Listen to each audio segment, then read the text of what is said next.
In the heart of every medieval village, behind the low roofs of cottages and the wide stretches of farmland, there stood a place where iron and fire met. It was not always the grand hall of a lord, nor the bustling square of a marketplace, but rather a modest workshop, its doorway darkened by smoke, its walls lined with tools both simple and strong. This was the blacksmith's forge, the quiet but steady heart of the village's survival. The blacksmith's life was not a life of ease, but one of rhythm. It was the rhythm of hammer against anvil, of bellows breathing air into flames, of sparks leaping into dim light.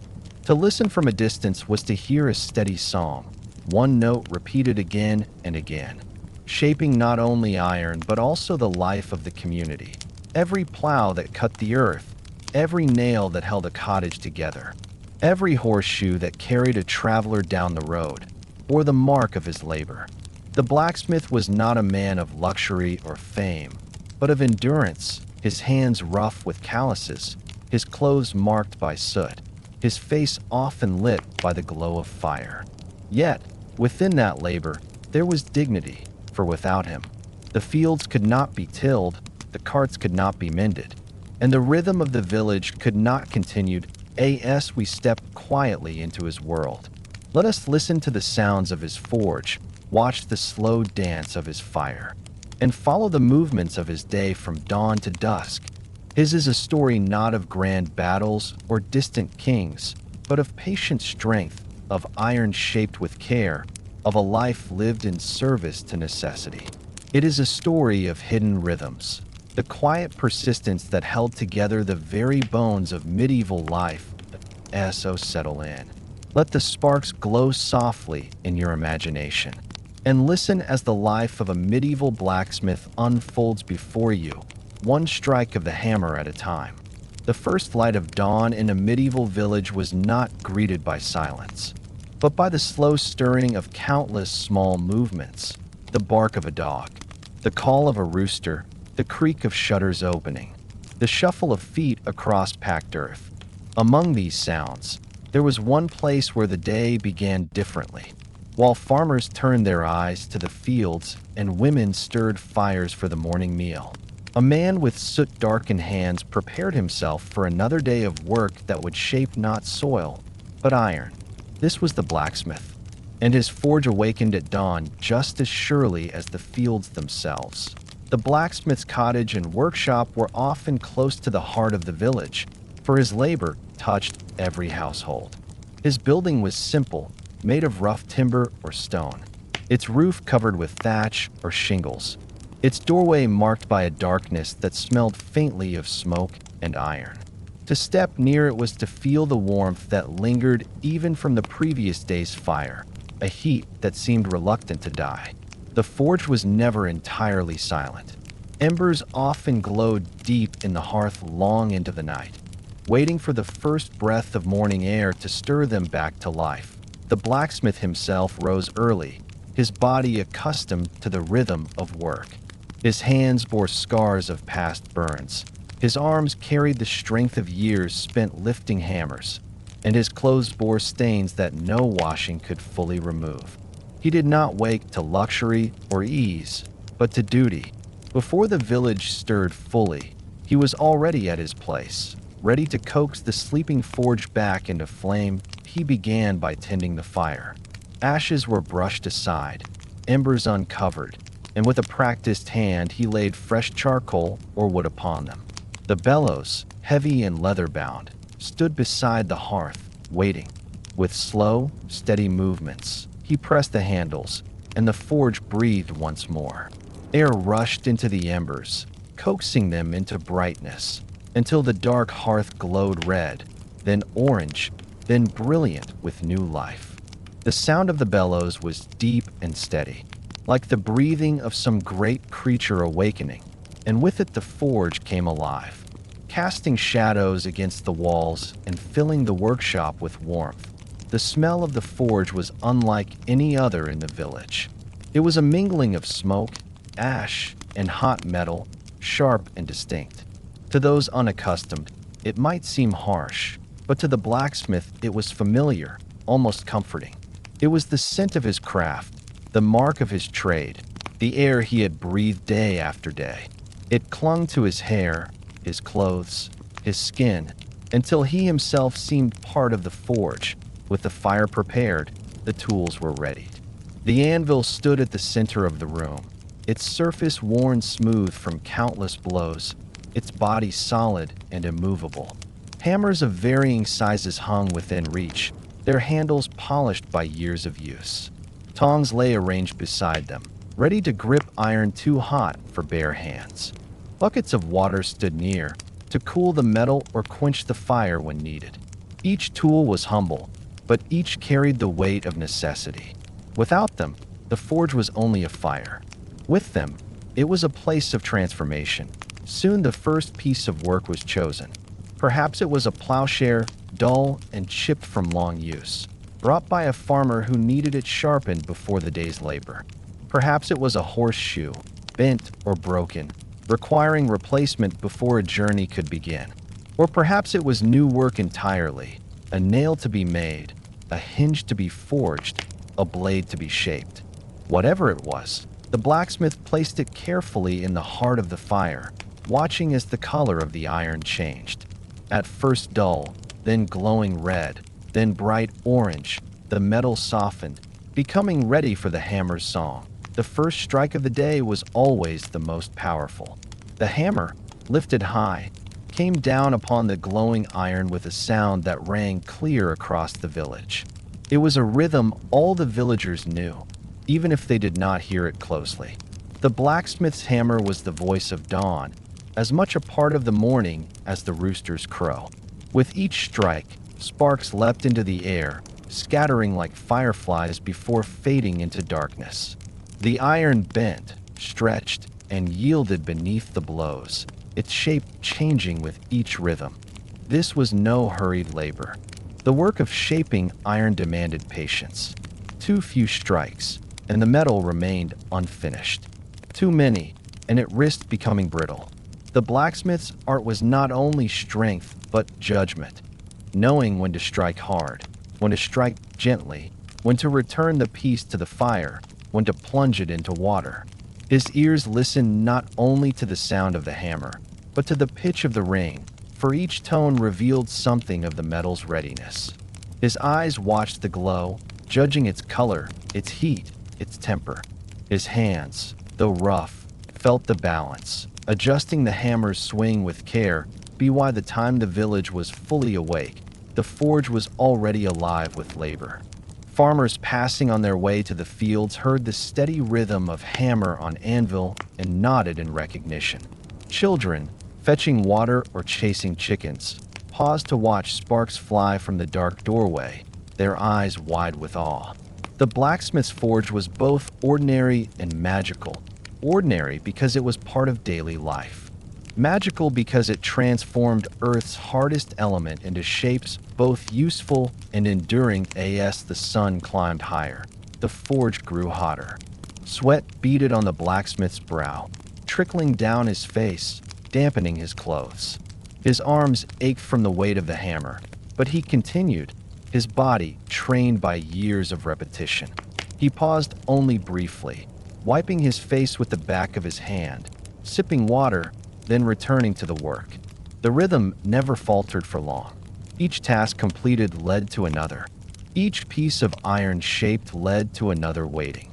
And so the forge awakened at dawn, not with shouts or bells, but with the steady breathing of fire and the measured voice of iron. It was a place where necessity was met with strength, where the simplest of tools became lifelines for the village. In the glow of the flames and the ring of the hammer, the blacksmith's day began, as it had for countless mornings before, as it would for countless mornings to come. The forge was not only a workshop, it was a heartbeat.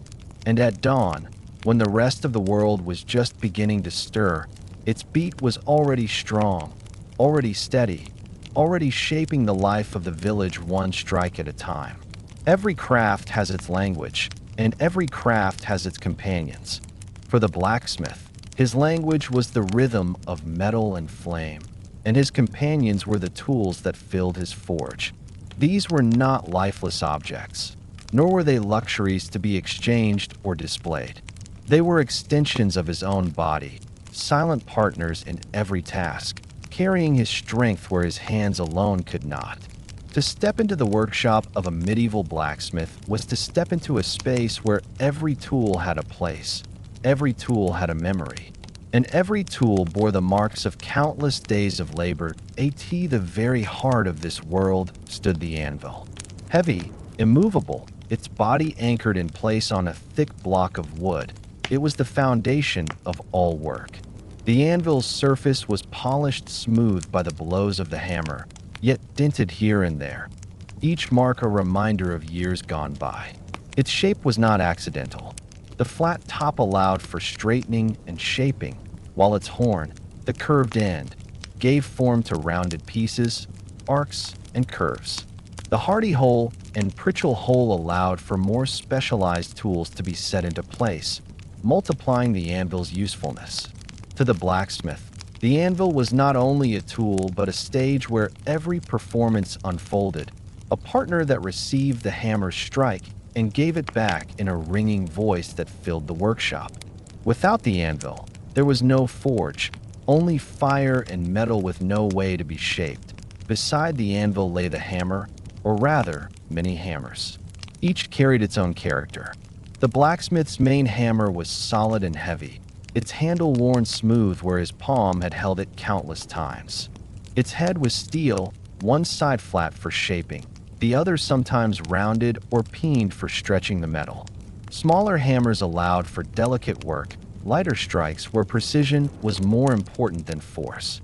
Larger sledges required two hands, delivering blows so powerful they bent even the strongest iron into submission. To an outsider, the hammers may have looked simple, but in the blacksmith's hands they became instruments of transformation.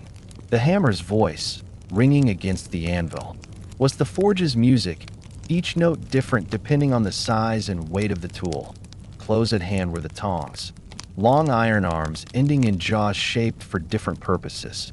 Some gripped flat bars, others round rods, others the narrow ends of blades. With them, the blacksmith could reach into the heart of the fire, draw out glowing metal too hot to touch, and hold it steady under the hammer. The tongs had to be strong enough to resist the heat, yet light enough to move quickly, for hesitation could ruin the work. Each pair of tongs bore the marks of burns and wear, blackened by flame, edges rough from use. Yet each was trusted, for the blacksmith's safety often depended on them. The bellows stood tall by the hearth, its leather sides and wooden frame waiting to breathe life into the fire. To pump the bellows was to feed the forge, to coax embers into flame, to turn flame into the white heat that softened iron. Each press sent a rush of air, the fire crackling in response, the coals glowing brighter, the sparks rising higher. The sound of the bellows was steady, a deep whoosh that seemed almost alive.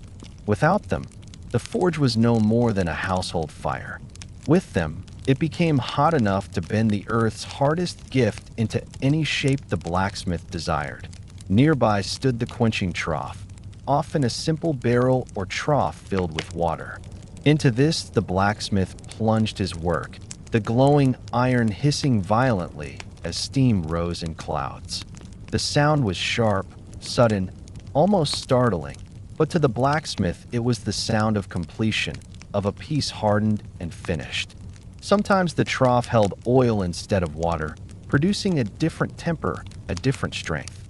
Its surface was always blackened, the water within carrying flakes of scale, the scent of iron rising with the steam. It was a humble vessel, but it held the power to transform hot, fragile metal into something enduring. Around the forge were smaller tools, each with its role.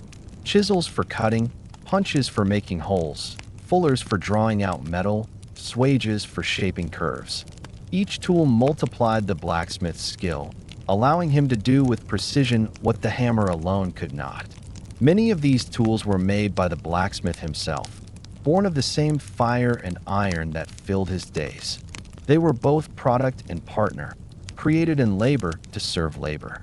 To hold one was to hold a piece of his own work, a circle of creation that never ended.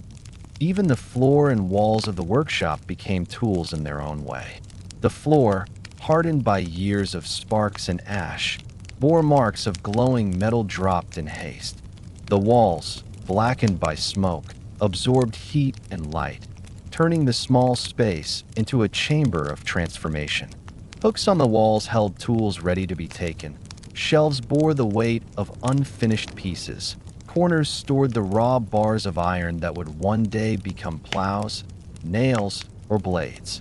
Every inch of the workshop spoke of purpose, of use, of the endless conversation between man and material. That to watch the blacksmith use these tools was to see a dance of precision. He moved between anvil and fire, between hammer and tongs, between bellows and trough. His body knew the distances without thought. His hands reached instinctively for the right tool. His ears listened for the tone of iron on steel. Each movement was practiced, but not mechanical. It was alive, adjusted to the needs of the moment, responsive to the language of the fire and the voice of the metal.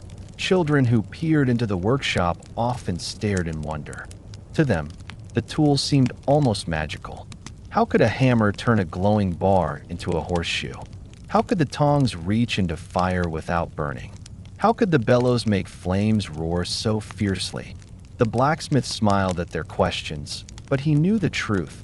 It was not magic, but patience, practice, and respect for his tools.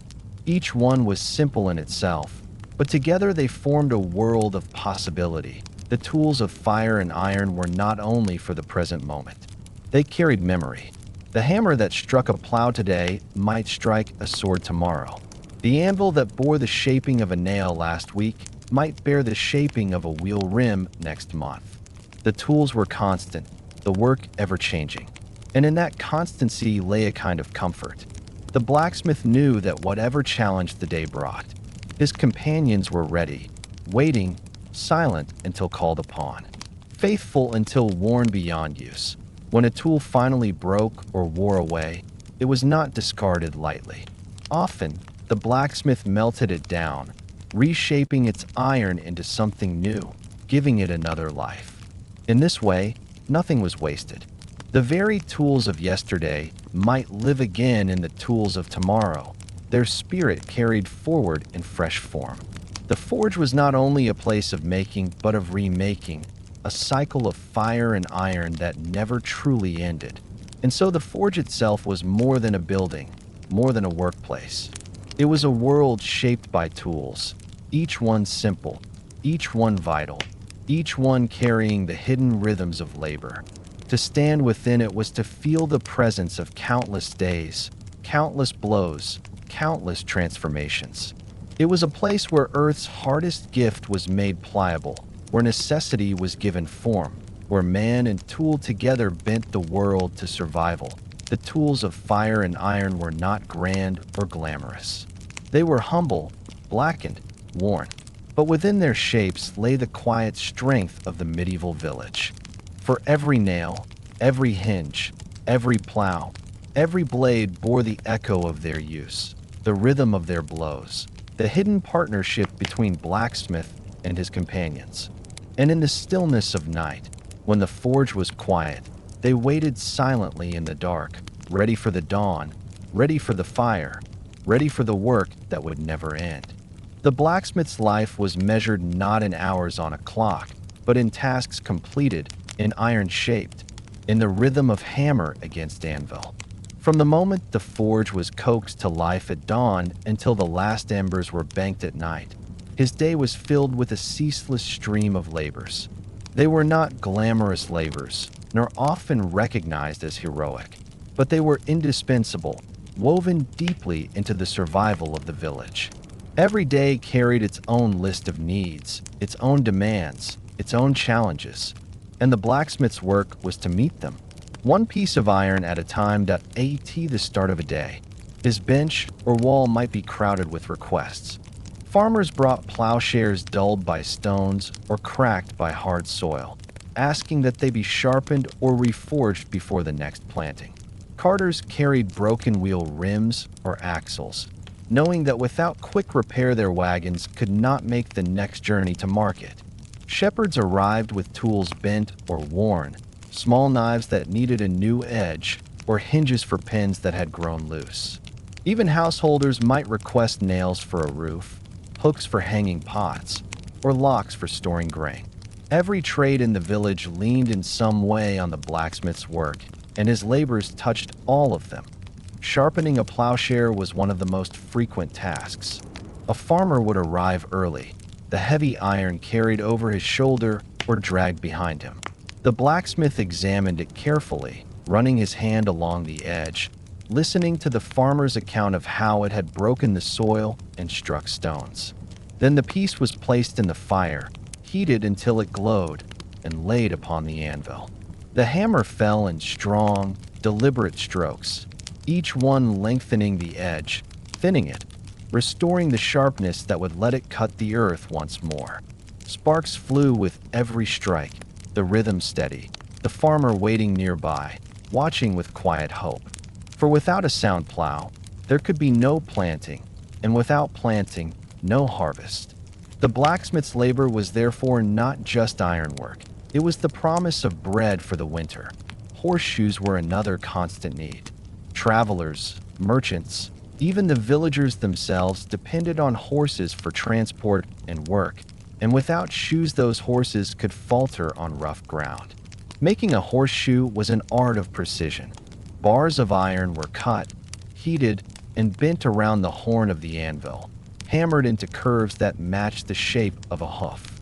Nail holes were punched with care, each one evenly spaced, each one strong enough to hold. When finished, the shoe was cooled, fitted, and nailed by the farrier or blacksmith himself. The sound of nails driven into hoof echoed through the yard, a sharp counterpoint to the deeper ring of hammer on anvil. And when the horse trotted away, sure-footed and steady, the blacksmith knew his work had given speed and strength to journeys far beyond his forge. Then there were nails, small, countless, yet always in demand. Cottages needed repair, roofs needed fastening, carts needed strengthening. To make a nail was to repeat a small ritual, a slender bar of iron cut to length, heated until soft, hammered square, drawn to a point, flattened at the head. Each nail was quick to make but vital in use, for without them woodwork was fragile, prone to collapse. Buckets of nails sat ready near the forge, their number replenished constantly. Villagers came to buy them by the handful, and though they seemed small, they were the hidden joints that held the village together. Larger projects came less often but carried greater weight. A gate hinge might need forging, long and strong enough to bear the heavy timbers of a barn door. A sickle or scythe blade might be broken, demanding repair so that the harvest could proceed without delay. In some cases, weapons were called for: a knife, a spearhead, a hunting blade.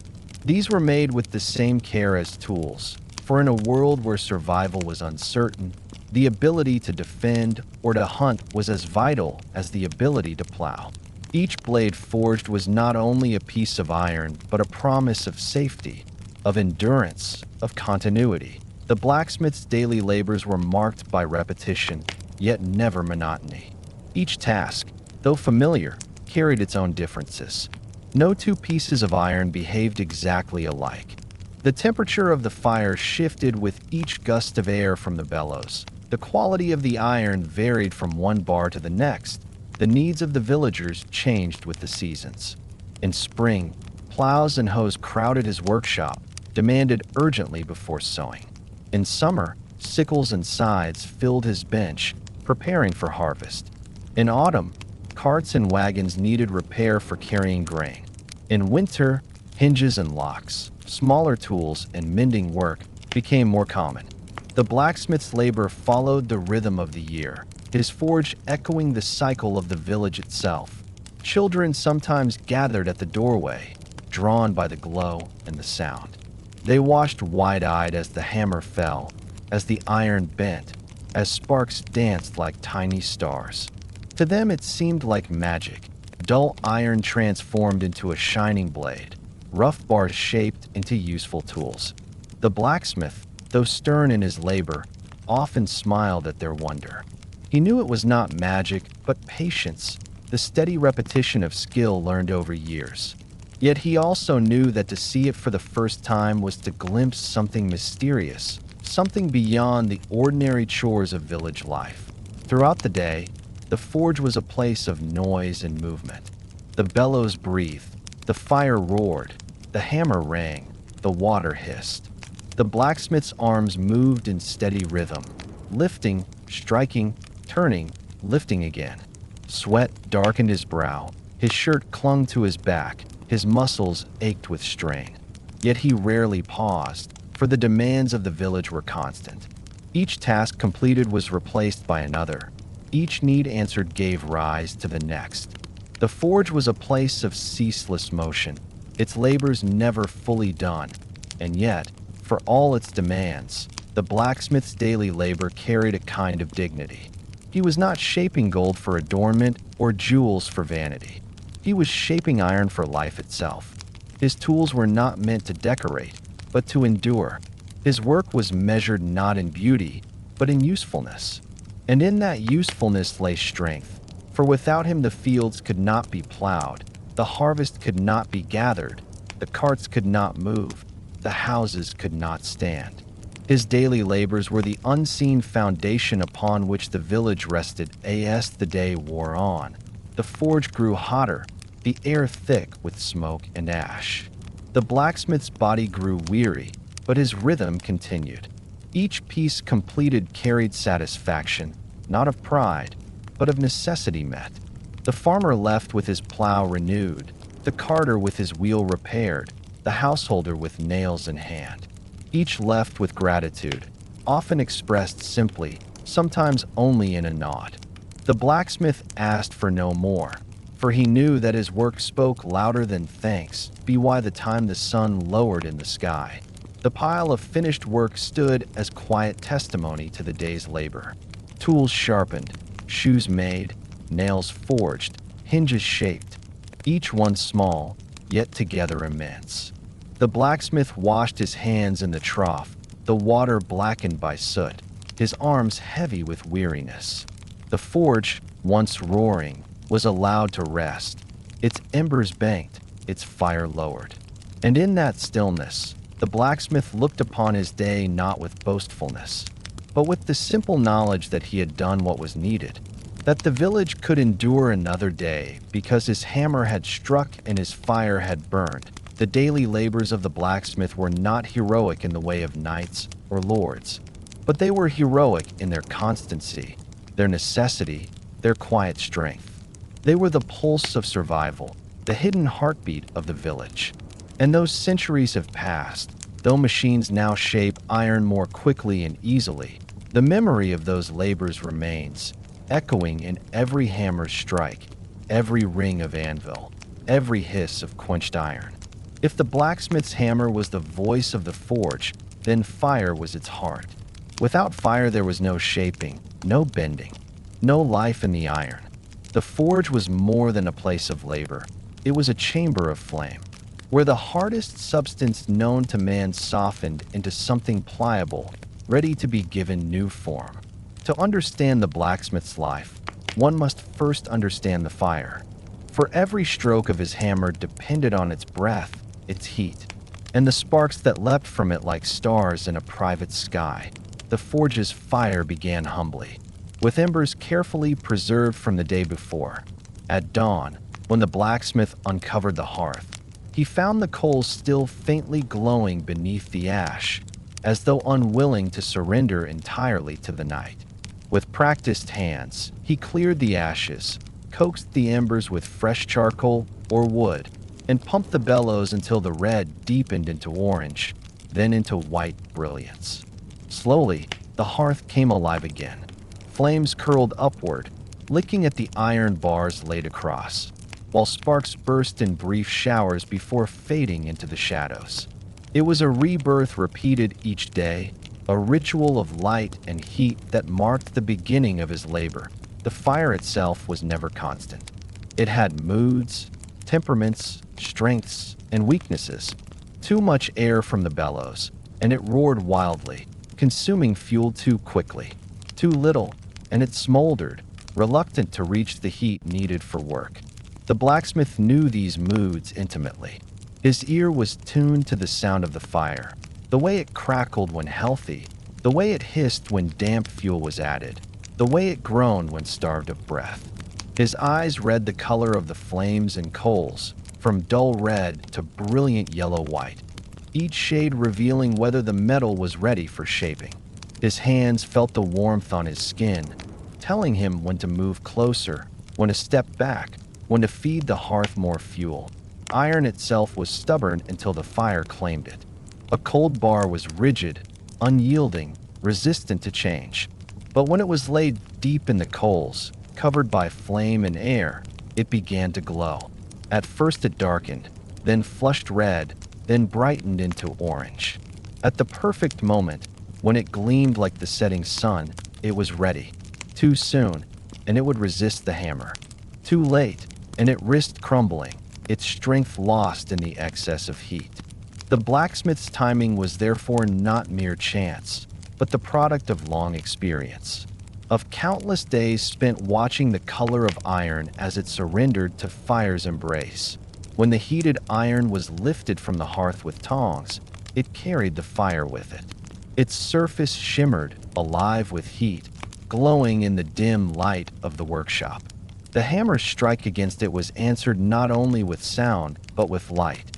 Sparks flew in every direction, small fragments of brilliance breaking away from the larger whole, arcing through the air before fading to darkness.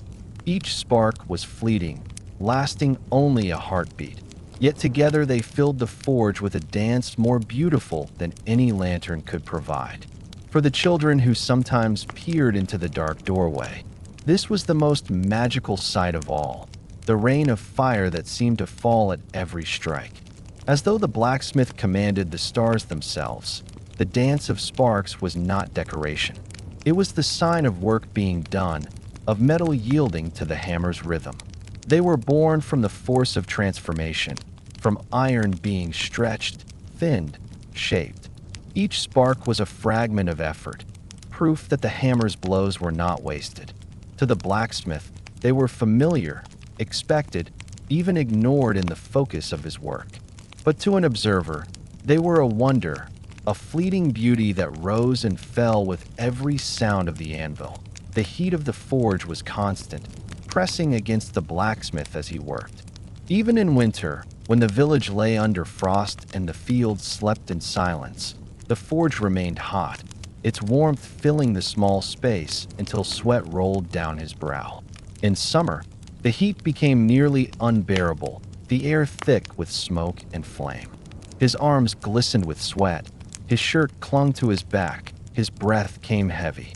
Yet he endured, for without the fire there was no work, and without the work there was no survival for the village. The fire did not ask for comfort. It asked for respect, for vigilance, for sacrifice, and the blacksmith gave it willingly, for it was his lifelong companion. Fire shaped more than iron. It shaped the rhythm of the day. The blacksmith worked in cycles dictated by heat. He placed the iron in the fire, waited as it softened, lifted it to the anvil, struck it while it glowed, then returned it once more when it cooled. Over and over, this cycle repeated, each round of fire and hammer bringing the piece closer to completion. It was a rhythm that could not be rushed, for the fire moved at its own pace, and the iron yielded only when ready. The blacksmith learned patience from this rhythm, knowing that skill meant not only strength, but timing. Waiting for the precise moment when fire and iron were in harmony. The fire also carried a sound, a voice of its own. It hissed when damp fuel was thrown upon it, crackled when sparks leapt, roared when the bellows breathed air into its heart. Sometimes it sang softly, a low murmur as embers glowed. Other times it bellowed like a living beast, loud and insistent, demanding attention. To the blacksmith, this voice was as familiar as any spoken word. He knew when the fire was content, when it was restless, when it was fading, and when it was too fierce. The forge was alive, and its fire was its language. The sparks, though fleeting, left their mark. The floor around the anvil was pitted with tiny burns where they had fallen, small craters in the hardened earth. The blacksmith's clothes bore holes.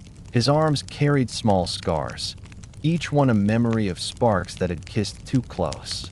Yet he bore them without complaint, for they were part of his trade, the cost of shaping iron. The sparks reminded him that fire, though necessary, was never to be taken lightly.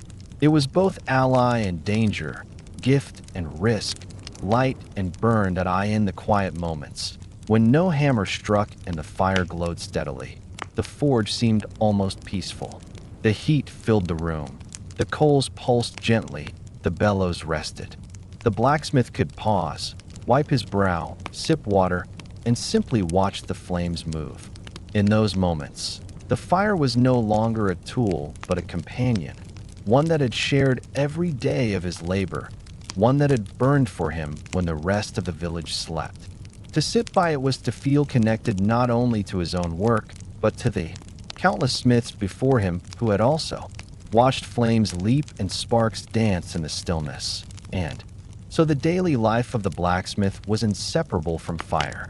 It was fire that gave iron its softness, fire that allowed the hammer to shape, fire that filled the forge with warmth and light.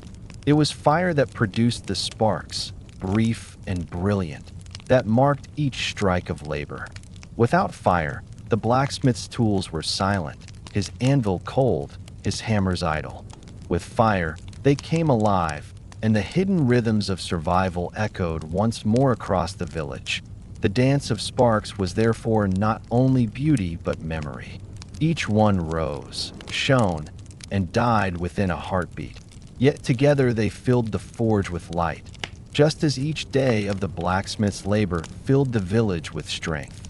They were small, but they were countless, and they reminded all who saw them that life itself was made not of grand, lasting flames, but of countless brief sparks, each one vital, each one luminous, each one part of a greater rhythm.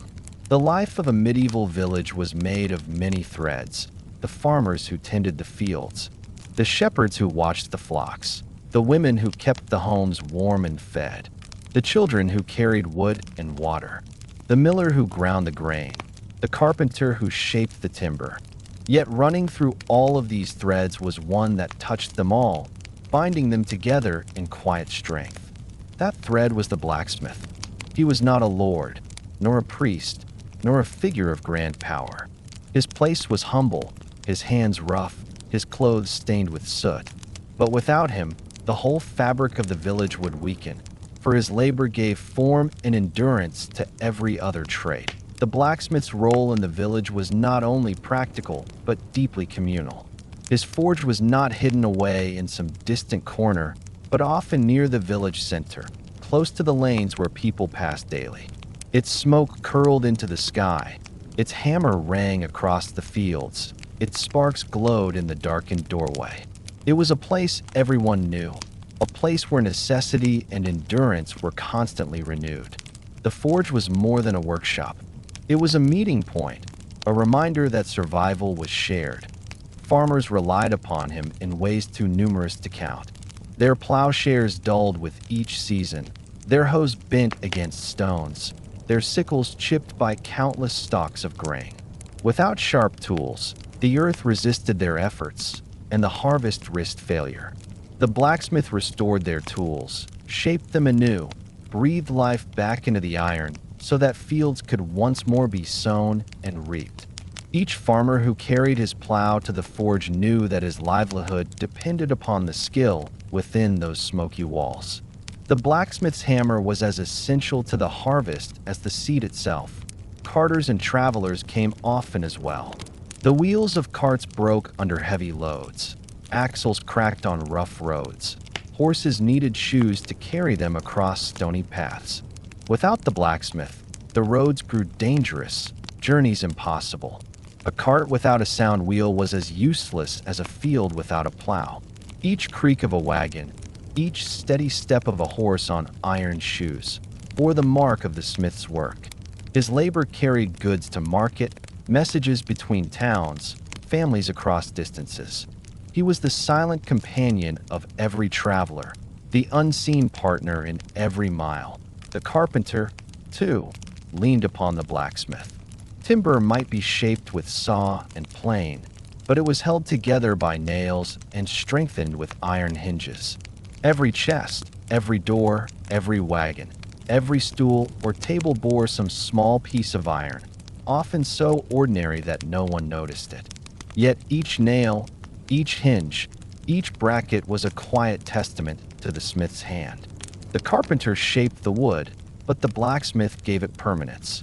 The two trades were bound together, each incomplete without the other.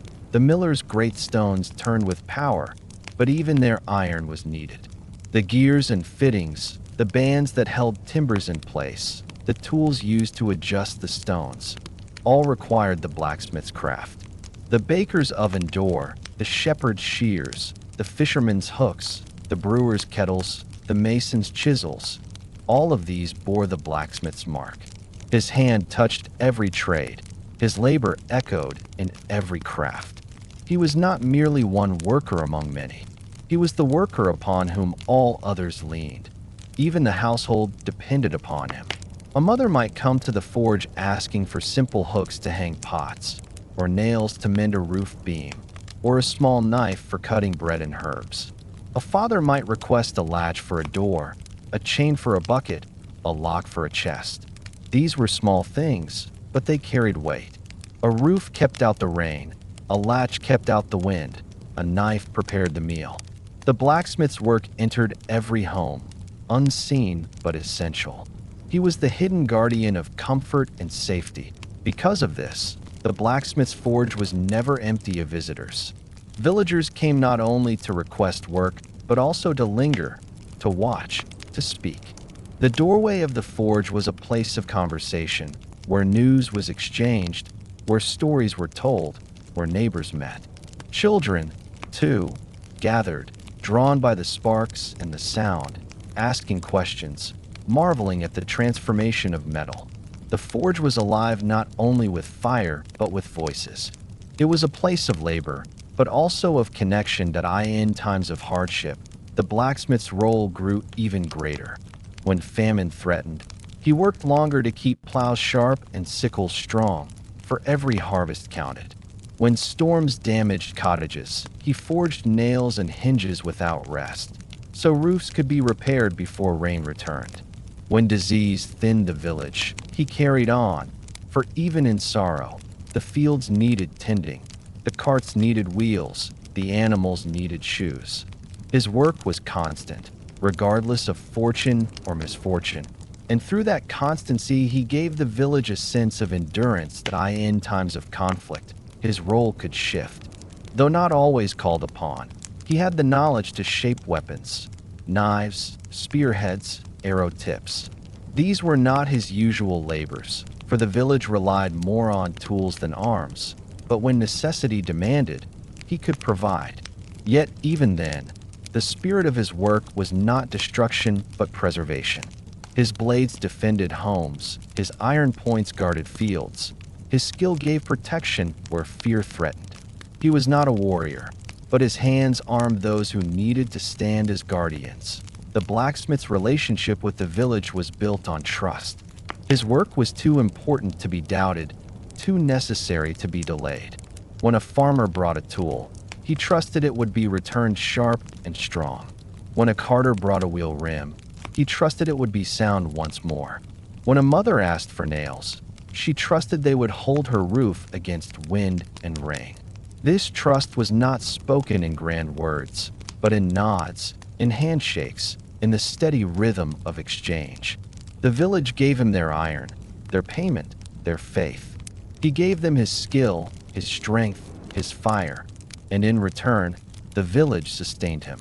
They brought food in trade, grain and meat and cloth. They repaired his roof when storms tore at it, helped him when his arms grew weary, stood by him when misfortune struck. He was one of them, no higher, no lower, but woven tightly into the fabric of their survival. His strength supported theirs, and theirs supported his. The blacksmith and the village were not separate, but bound together in the quiet pact of endurance. When his hammer rang out across the morning, villagers felt reassurance. It was the sound of life continuing, of strength at work, of needs being met. When sparks leapt into the air, children laughed, farmers nodded, travelers smiled. It was a sight that belonged to all, not only to the smith.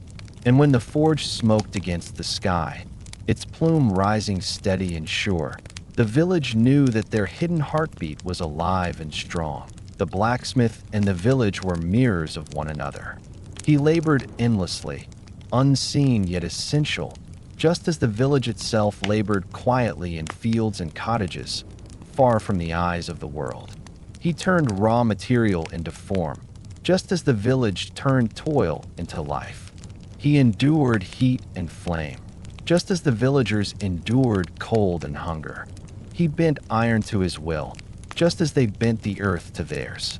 In his forge, the essence of the village could be seen: persistence, patience, quiet strength, and the unbroken rhythm of survival.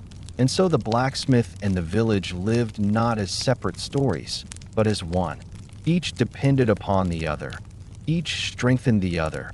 Each carried the other forward through the endless cycles of seasons and years. The forge and the field, the hammer and the plow, the anvil and the harvest, all were threads in a single cloth. And when the day ended, and the forge's fire sank into embers, the village lay in quiet rest, knowing that tomorrow the hammer would ring again, and life would continue, steady as the rhythm of iron upon steel. No blacksmith could labor forever. His arms, though strong, would one day grow weary. His eyes, trained to judge the glow of heated iron, would dim with age. His back, bent over the anvil, would stiffen. His hands would lose their strength. His grip on the hammer would weaken. The forge, however, could not fall silent. The village still needed plows, nails, hinges, horseshoes, and countless other pieces of ironwork. Life demanded continuity, and so the craft had to be passed down. Apprenticeship was the bridge that carried the knowledge of the blacksmith from one generation to the next, ensuring that the rhythm of hammer and anvil never ceased. An apprentice did not simply appear by chance. Often he was a boy from the village, the son of a farmer, a carpenter, or even another smith. Sometimes his parents arranged it, seeking for him a trade that promised steadiness and respect. Sometimes he was sent to the smith as part of a bargain, learning in exchange for labor. In some cases, he might be kin, a nephew or cousin, carrying forward the family line of work. However he arrived, the first day of apprenticeship was a threshold, a step into a world of fire and iron, into a place that demanded discipline, patience, and endurance. The apprentice began with the simplest tasks, for no boy could hold the hammer with strength or wield the tongs with precision at once. His first duty was often to pump the bellows, feeding the forge's breath so the fire would burn hot. Hour after hour he worked, his arms aching from the effort, his clothes damp from heat, his face streaked with soot. It was tedious, thankless work, yet vital. Without the steady rhythm of the bellows, the fire would falter, the iron would cool, and the smith's hammer would fall on stubborn, unyielding metal. In learning to pump the bellows, the apprentice learned his first lesson, that no task was too small when survival depended on it. He swept the floor, gathering ash and filings, keeping the forge clear of clutter. He fetched water, carrying buckets from the well to the trough, making sure it was full and ready to quench iron. He stacked fuel, piling wood or charcoal near the hearth so that the fire would never want for breath. He arranged tools, handing the smith the right hammer or tongs when called for, watching carefully as each one was used. He ran errands for villagers, delivering finished work or carrying messages. These tasks might have seemed lowly, but they brought the apprentice into the rhythm of the forge, teaching him that labor was not only about striking iron, but about discipline, readiness, and attention to detail.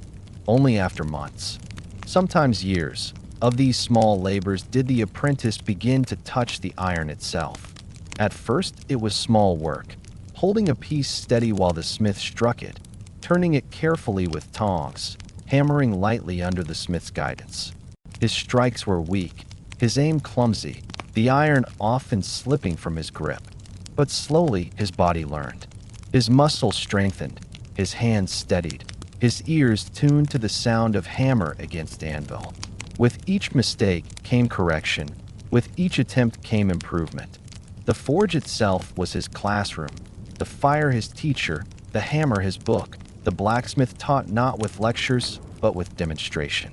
The apprentice watched every movement, every decision.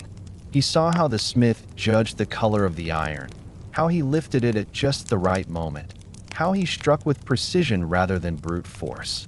He noticed when the smith paused, when he quenched, when he returned a piece to the fire. He listened to the ring of the hammer, the hiss of the quench, the sigh of the bellows. Slowly, through countless repetitions, he absorbed not only the motions but the intuition, the unspoken knowledge that no words could fully describe. Discipline was strict. The forge was no place for carelessness, for mistakes could burn skin, shatter iron, or ruin days of labor. An apprentice who dawdled or grew distracted quickly learned the weight of his master's stern words. Yet discipline was not cruelty. It was necessity. The forge demanded respect, and through respect came safety. Apprenticeship was therefore not only the learning of a trade, but the shaping of character.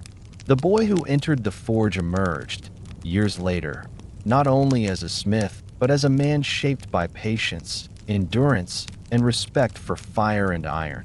Over time, the apprentice graduated to larger tasks. He learned to make nails, the most basic but most necessary of ironwork. At first his nails bent or split, their points uneven, their heads too thin. But with practice, he produced nails strong and true, and in so doing, he mastered the essential rhythm of heating, shaping, and finishing. From nails he moved to horseshoes, learning to bend the iron into curves, to punch holes evenly, to shape the shoe to fit the hoof. He learned to sharpen plowshares, to repair broken blades, to forge small tools. Each task carried lessons. Each piece built his confidence, until his hammer strikes grew stronger, his movements more assured, his results more reliable. The relationship between blacksmith and apprentice was not merely that of master and servant. It was closer to that of father and son, teacher and heir. The smith passed down not only his skills, but his values, his understanding of the village, his sense of duty. Around the hearth, after the day's work, he explained why the plow mattered, why the horseshoe mattered, why the nail mattered. He taught that the smith's labor was not for glory, but for necessity, that his worth was measured not in riches, but in the survival of the village. These lessons were as vital as the strikes of the hammer, for without them the apprentice might learn skill but not purpose. Years passed in this way, the boy growing into youth, the youth into manhood. His arms thickened, his back straightened, his eyes grew sharp. One day he struck the hammer with the same confidence as his master. One day he shaped iron not under instruction, but with his own judgment. One day he repaired a plow, forged a hinge, made a blade, and the villagers nodded, satisfied, trusting his work as they had trusted his masters. The forge had gained a new smith, and the rhythm of iron upon anvil continued unbroken. When at last the master grew too old to work, his apprentice was ready. The tools passed from one pair of hands to another. The anvil rang beneath a new rhythm. The fire burned for a new generation. The forge did not falter, for its heartbeat was not bound to one man, but carried forward by many. The apprenticeship had done its work, ensuring that the village would always have its smith, that iron would always be shaped, that the hidden rhythms of survival would endure. Apprenticeship was thus more than training. It was the binding of past to future, the thread that wove generations together. Each blacksmith was once an apprentice, standing nervously at the bellows, straining to pump air into the fire. Each blacksmith had once fumbled with tongs, struck too hard, burned his hand, endured stern correction. And each blacksmith, in turn, became the teacher, passing down his knowledge, his patience, his strength. It was a chain that stretched back into time and forward into future, unbroken, as enduring as iron itself. The forge was therefore not only a place of labor, but a place of legacy. Its fire burned not for one man, but for all who came after. Its tools bore the marks of countless hands. Its anvil rang with the voices of generations. Apprenticeship ensured that the village would never lose its heartbeat, that the fire would never die, that the sparks would always dance. The blacksmith's craft was not merely work. It was inheritance, continuity, survival itself, carried from master to apprentice, from one dawn to the next. The forge was not only a place of labor, but a place of sensations. To step into it was to be surrounded, enveloped, and claimed by a world of sound, smell, and sight unlike any other in the medieval village. The fields carried the rustle of crops in the wind. The cottages smelled of bread and smoke. The market filled the eye with color and movement. But the forge was its own universe, alive with its unique symphony, its own air thick with memory, its own light cast by fire and sparks. It was here that the life of the blacksmith was most vividly experienced, not through words, but through the senses. The first impression was always sound. Even before one reached the doorway, the ringing of hammer upon anvil carried through the air, a sound clear and resonant, striking like a bell. It was steady, rhythmic, repetitive, yet never dull. Each strike had its own tone, sharp when the iron was thin, deep when the piece was thick, echoing when the blow was strong, muted when the hammer struck softly.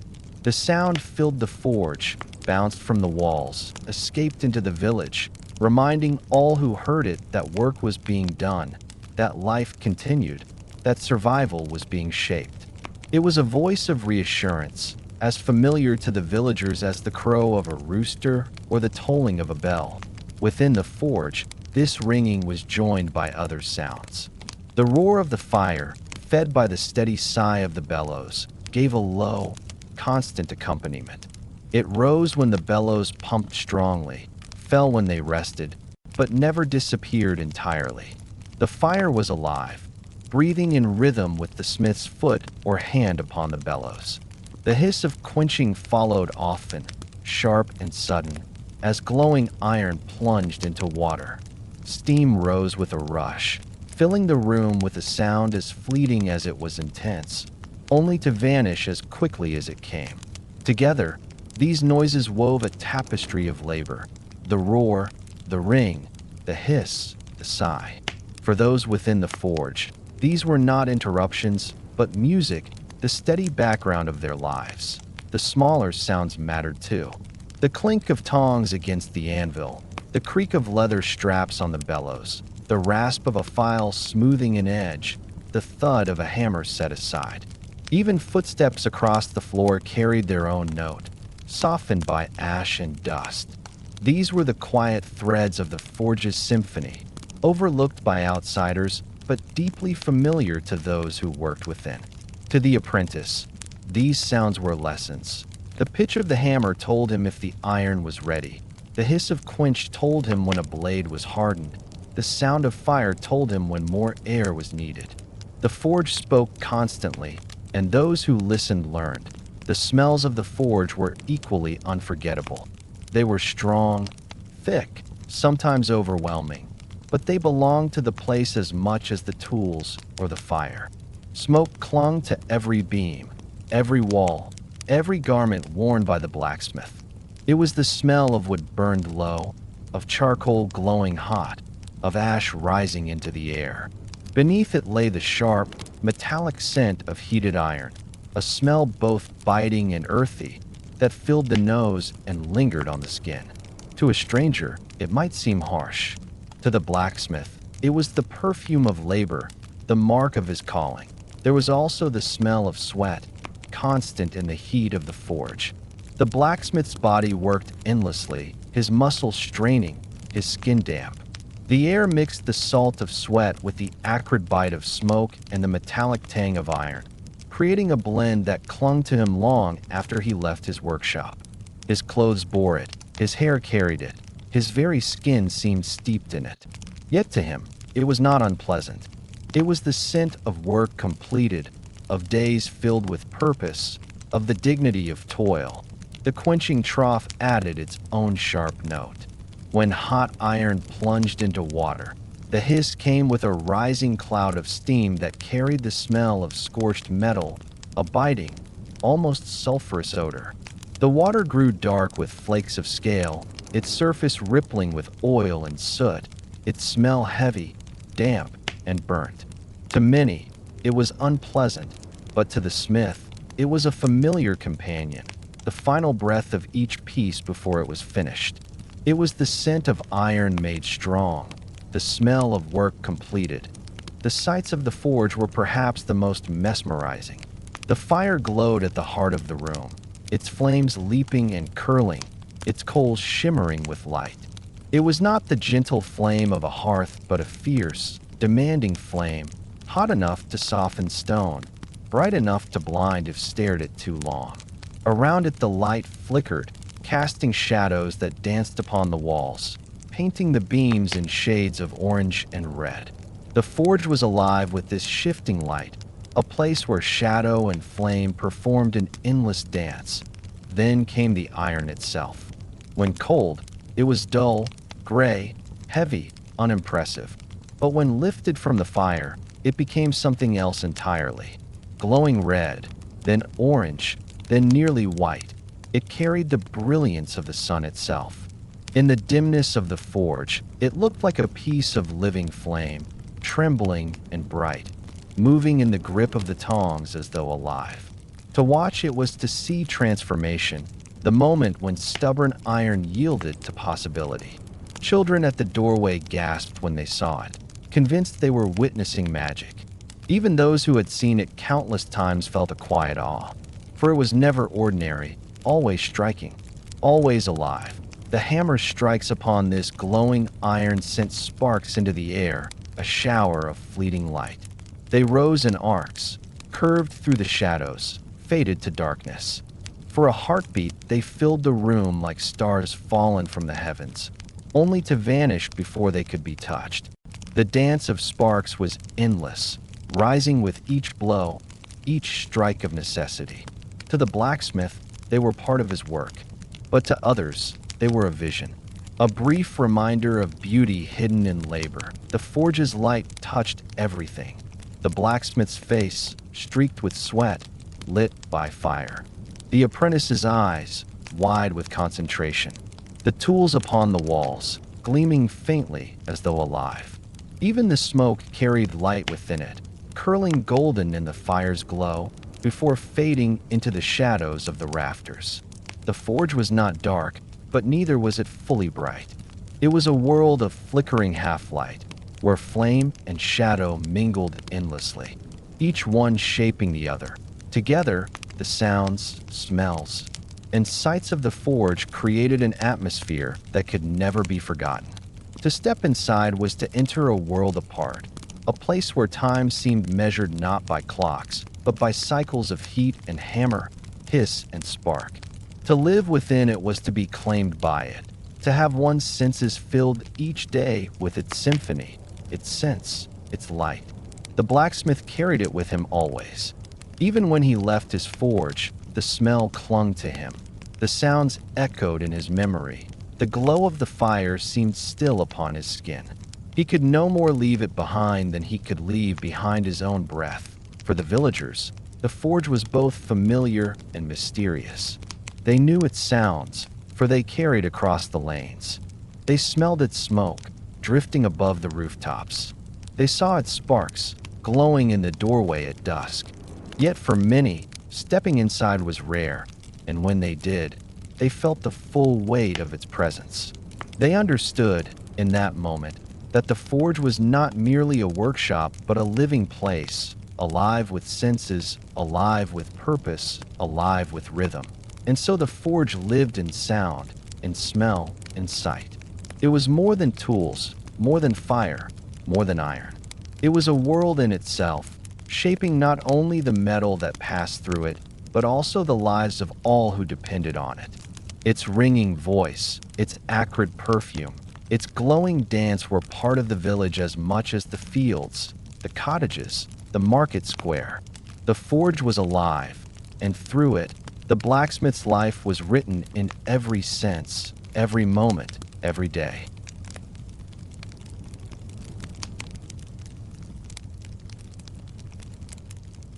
The life of a blacksmith was not lived apart from the rhythm of the natural world. His forge may have glowed with its own fire. His hammer may have rung with its own music, but outside his door the seasons shifted, and each season carried with it new demands, new labors, and new burdens. Just as the farmer's year was shaped by planting and harvest, so too was the smith's year shaped by what the land and its people required. The forge was never truly idle, but its work changed with the turning of the year. Its rhythm tied to the cycle of nature itself. Spring was a season of renewal, and with it came a flood of work that tested the endurance of the forge. The farmers returned to their fields after the stillness of winter, ready to turn the soil, plant seed, and trust again in the earth's generosity. Yet their plows had lain idle for months, dulled by last year's stones and worn by countless furrows. Their hoes had rusted in corners, their sickles had grown blunt, their cart wheels had cracked under the frost. They brought all of these to the blacksmith, whose fire and hammer gave them new life. His anvil rang from dawn until dusk with the sharpening of plowshares, the reforging of broken blades, the strengthening of hinges, the making of fresh nails. The village's hope for harvest rested upon tools made ready in spring, and the blacksmith bore that responsibility with steady patience that in springtime. The forge itself seemed to echo the world outside. While fields blossomed with green, the forge blossomed with sparks. While the air carried the scent of new flowers, the forge carried the sharp tang of heated iron. While farmers bent to the earth, the blacksmith bent to his anvil. Each stroke of his hammer a seed of survival planted in iron. Spring was not a season of rest. It was a season of preparation, and the forge was at the very center of it. Summer brought its own demands, different but no less heavy. The long days filled the fields with labor, and the smith's forge answered in kind. Sickles and scythes needed sharpening constantly, their edges worn by fields of grain. Hoes cracked under constant use, spades bent against roots, cartwheels broke under heavy loads of harvest. Farmers came daily, often in haste, for time could not be lost in the growing season. The blacksmith's hammer fell tirelessly, restoring edges, repairing breaks, shaping new tools when old ones failed beyond saving. His forge became a place of urgency, where villagers waited anxiously while he worked. Their livelihoods balanced on the speed and skill of his hands. The heat of summer pressed upon the forge with relentless force. Outside, the sun blazed high, and inside, the fire roared hotter still. The blacksmith labored in air thick with smoke and warmth, his body drenched in sweat, his lungs heavy with effort. Yet he endured, for the season demanded it. There was no time to rest, no time to falter. Summer was the season of growth, and growth needed tools, and tools needed the smith. His forge became as vital as rain, as sunlight, as soil itself. For without his labor the harvest could not be gathered. Autumn brought a different rhythm. The fields, once green, turned golden, and the harvest filled wagons and barns. The smith's work shifted with the season. Scythes and sickles still came for sharpening, but now carts crowded his doorway, their wheels worn from carrying loads of grain, their axles cracked under weight. Farmers brought hinges for barns, chains for storage, locks for doors. The forge rang with the making of nails and fittings, all necessary to hold the harvest safe against the coming winter. The smith's labor was not only about tools for work, but about tools for protection. Grain stored in barns meant survival, and the blacksmith's iron held those barns fast against storm and thief alike. Autumn was also a time when preparations for winter began. Travelers came seeking shoes for their horses. Carters brought wagons for reinforcement. Villagers asked for hooks and latches, hinges and locks. The forge turned its energy toward endurance, toward ensuring that the village could withstand the months of cold and scarcity. The smith knew that every hinge he made, every chain he forged, was part of the village's defense against winter's long night. Winter itself was different. The fields lay bare, the roads were quieter, the days shorter, the nights long. Yet the forge did not fall silent. It became, in some ways, more important than ever. With less farming to be done, villagers turned to repair what the year had worn down. Tools were brought for mending, weapons for sharpening, carts for reinforcement. Small household needs filled the smith's bench: knives for kitchens, locks for chests, hooks for hearths. The forge's rhythm slowed, but it never stopped. In winter, the forge was also a place of warmth. While the cottages burned small hearths, the blacksmith's fire roared with life, and villagers sometimes lingered at his doorway, grateful for the heat on their faces, the sight of sparks leaping in the gloom. The smith himself felt the burden of cold less than others, for his labor kept his blood warm and his body strong. Yet even he knew the hardship of the season, and his forge became a place where survival itself seemed to glow, where iron and flame pushed back the hunger and darkness of winter. The seasons shaped the smith, just as they shaped the village. In spring, he was a sower of iron, preparing tools for the year's labor. In summer, he was a tireless companion of growth, keeping edges sharp and tools sound. In autumn, he was a guardian of the harvest, forging strength to protect what had been gathered. In winter, he was a keeper of warmth, a mender of what had broken, a quiet flame against the cold. His forge did not exist apart from the seasons, but moved with them, its rhythm woven into the greater rhythm of nature. And so, the smith's work was not only about fire and iron, but about time itself. His hammer rang not just with strikes of metal, but with the turning of the year. His fire glowed not just for the peace at hand, but for the survival of the village through each season's trials. The forge was a calendar, its labor marking the passage of spring, summer, autumn, and winter, each with its own burdens, each with its own demands, each with its own rhythm. And through it all, the blacksmith stood steady, shaping iron as the seasons shaped life, his forge a small sun burning through the endless cycle of the year. When we think of the great forces that shaped medieval life, we might remember kings, castles, or battles. Yet, beneath those towering images, there was another strength, quieter, humbler, but just as enduring. It was found in the forge of the village blacksmith, in the steady rhythm of hammer and anvil, in the glow of fire that never failed, in the sparks that danced like fleeting stars.